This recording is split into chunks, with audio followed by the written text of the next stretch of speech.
Magulo bahay namin. Ito po ang bahay namin. Dili pa. Tagaran ng mga bata kung daga-daga. Ayan pong bahay namin. Ito. Kwarto namin. Ay, ang gulo-gulo ng kwarto. O, di ba? O.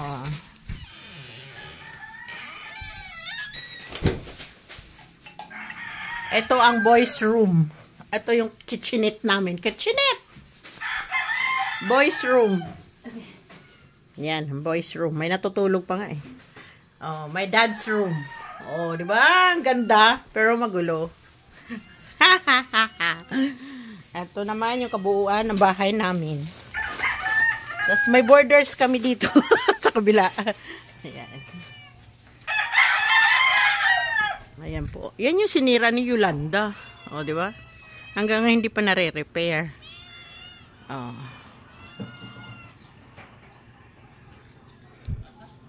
Bahay ng pamangkin ko. Bahay ng pamangkin ko din. Ayan. Ito po ang bahay ng taga-probinsya. O, di ba?